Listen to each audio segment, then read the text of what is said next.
Morning all of you. I'm KLGREDDY. Now I'm came forward to explain about data acquiring and storing in IoT devices or M2M devices.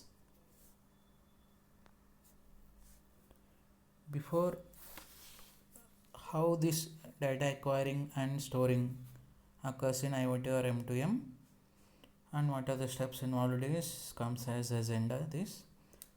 Here first one is data acquiring and next is data generators, next validation of the data, and next one is storing the data.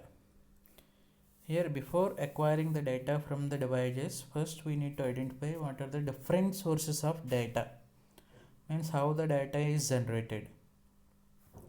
The data is generated by IoT devices or M2M devices, but that classification is divided into 4 categories. These are the device data generators devices. First one is active device, second one is passive devices, third one is event data devices, fourth one is device real-time data. Here before going to explain these data generators, how the data is generated, as we know from IoT devices or M2M or events data, real-time data generation, analytics, intelligence and processes. These are the various data generations. Coming to these devices, what is this active device and what is this passive device? Active device means the data or the device. Active device means a device which has a self-powered device, which has its own power sources. The data generates at this device or system, it is due to the result of some interactions, means the active device interaction leads to generation of the data.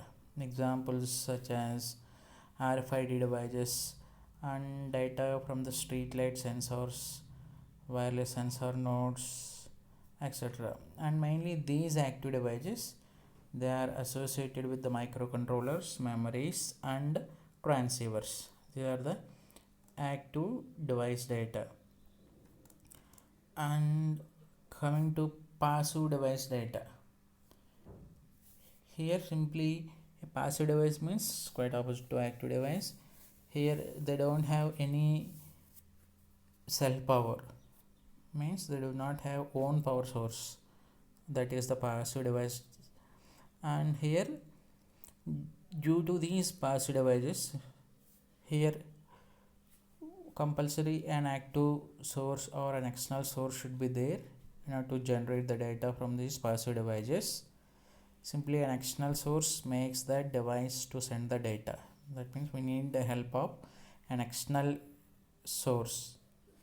Suppose let us consider a barcode reader. Suppose we have a barcode and that reader is a self-powered device, it is an active device, and our barcode device is passive device. ATM card, that ATM machine is active device and our ATM card is passive device. Like that, compulsory passive device should result in the help of an active device. Simply consider a contactless card. They have or may not have associated microcontroller, memory and transceiver. A barcode does not have any associated microcontroller. Those are passive devices.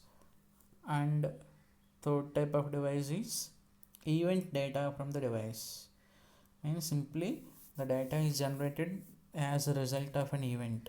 If there is an event occurs, then from that event the data will be generated.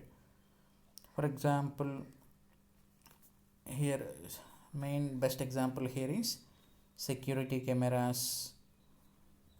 Suppose if there is any security breach or if there is any intruder enters into our house, then these security cameras simply they generate some data, means they record the data or they give alert to the users that some intruder has arrived, like that.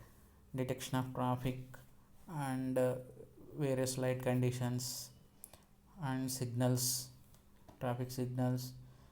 The event communicates a need for the lighting up of group of street lights.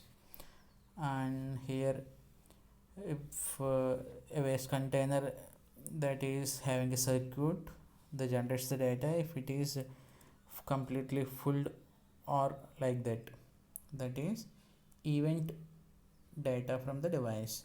Mainly the components and the devices in this event data.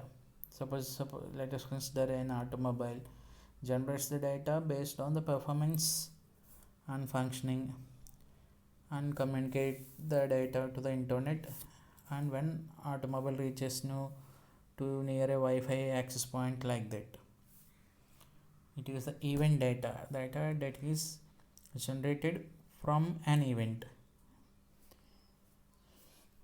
Consider these examples for these event driven data devices. Device receives command from the controller and monitor and performs the actions using actuator. Suppose if the action completes, the device sends an acknowledgement. Compulsory, it needs an application to find out the status of the device, whether the device is communicating or not, like that. Next one is device real-time data. This is the fourth data generator. Here simply the data that is generated in the real time. Best example is here ATM. ATM generates the data and communicates to the server. For that we need internet, and also online transactions, OLTP, OLAP, for initiating and enabling these transactions in the real time. It is device data. These are the various sources from which the data is derived. Next, we have collected the data. That is nice. Next, our agenda is to store the data. Suppose how the data is stored. Before going to this, just look at this architecture. Simply an IBM conceptual framework and Oracle IOT framework, how the data is collected and how it is stored in the cloud infrastructure, etc. According to IBM conceptual framework, the main formula here is collecting the data, assembling and managing, mainly for analytics and intelligence. It is the shortest formula with respect to IBM conceptual framework. Here the collected data from the different data generators through the internet firewall, simply it is stored in a database or a warehouse. On how it is moving to cloud infrastructure, simply by using various databases like big data store, NoSQL, means not only SQL, and how we are managing that data.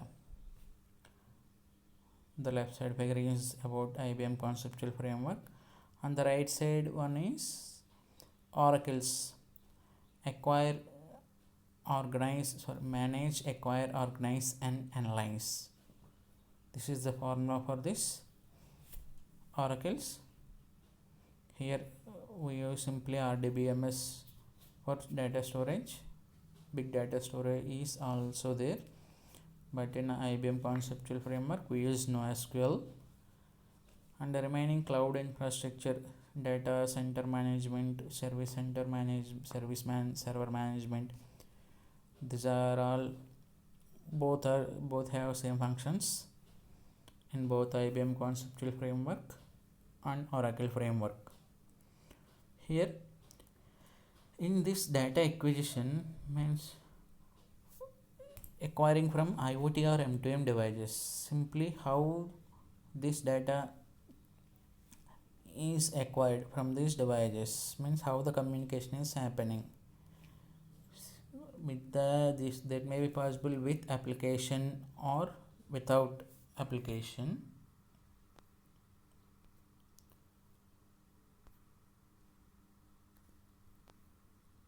Here in this data acquisition, the number of applications interact and communicates with the number of devices, not for their data. These devices sends the data based on demand, or how they send means based on some intervals, means based on some time slots the data will be sent.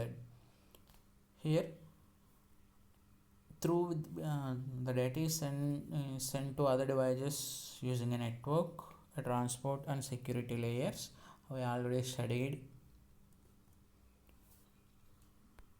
And also for that we need data management softwares. Mainly they are meant for provisioning for device identification or address activations, and we need to configure that device management software like registering the device, deregistering, attaching and detaching. The best example here is our mobile. Suppose when we bought a new mobile, what we will do is simply we register with our Google Mail, Gmail for the Play Store, not to act from the Play Store. Once we registered with our mail means that device is registered in our account, Gmail account.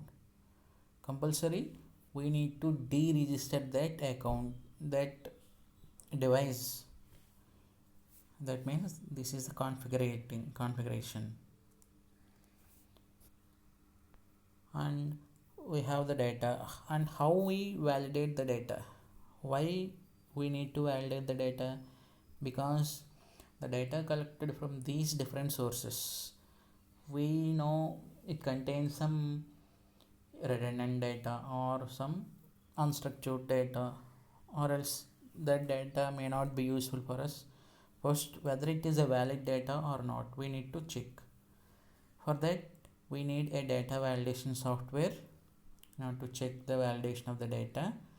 And what this validation software do is simply it applies some rules or logics, semantic rules or annotations, thereby we consider that data is valid.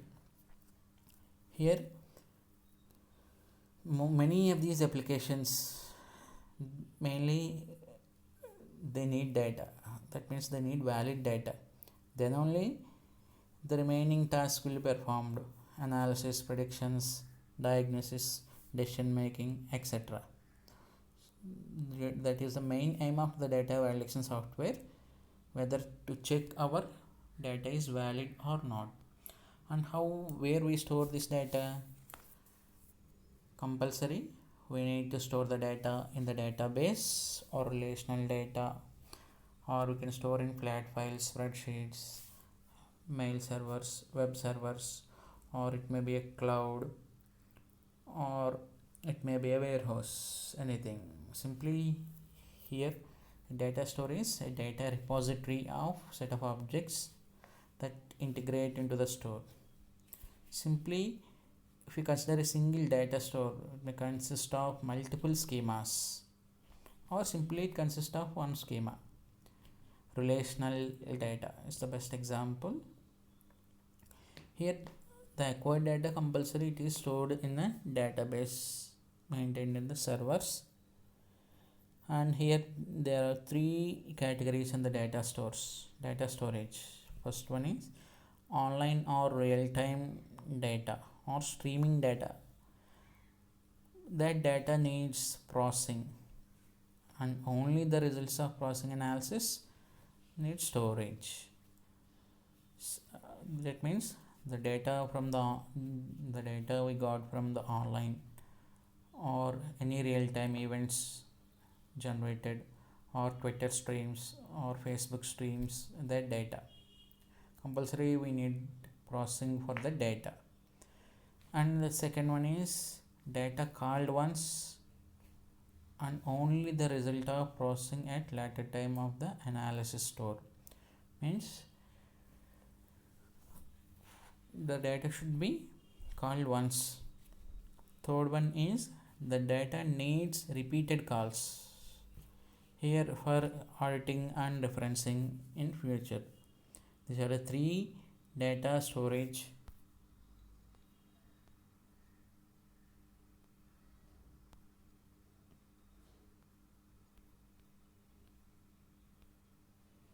These are three data storages.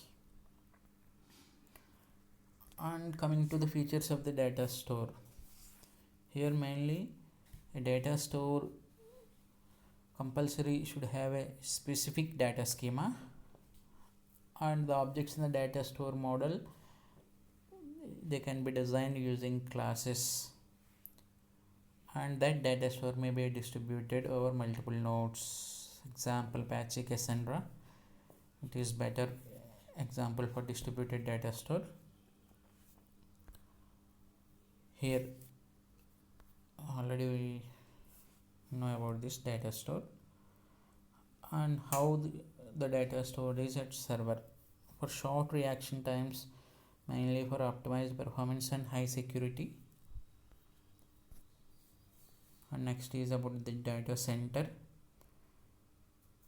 What we are following in this data center: data security and protection by using various advanced tools, and data backup, data recovery should be done, and data communication connections with full power is maintained at the data center. And here, in order to manage this data store, we require a data center management or a server management. In data storing, we mainly we need a spatial storage. What is this spatial storage? Mainly it is optimized to store, enabling the queries, the data objects defining in a geometric space, or simply it is spatial storage is mainly for a 2D and 3D object data storing. Here the topological coverage, the networks we are using, the triangular and irregular networks or other complex structure, it is involved in this spatial storage. This is what we can maintain the data and we can store our data. Mainly after this data generation and storing, our main intention is to analyze the data. How this analysis is done? It is by using data algorithms, data mining algorithms, or it may be using machine learning algorithms. How we extract various features from this data by using these algorithms. Let us go for this diagram. In this simply we identified here the spatial storage data, real-time analytics management, real-time service, service, applying analytics and intelligence, how the data center management is done, how the data is stored in cloud infrastructure, like that.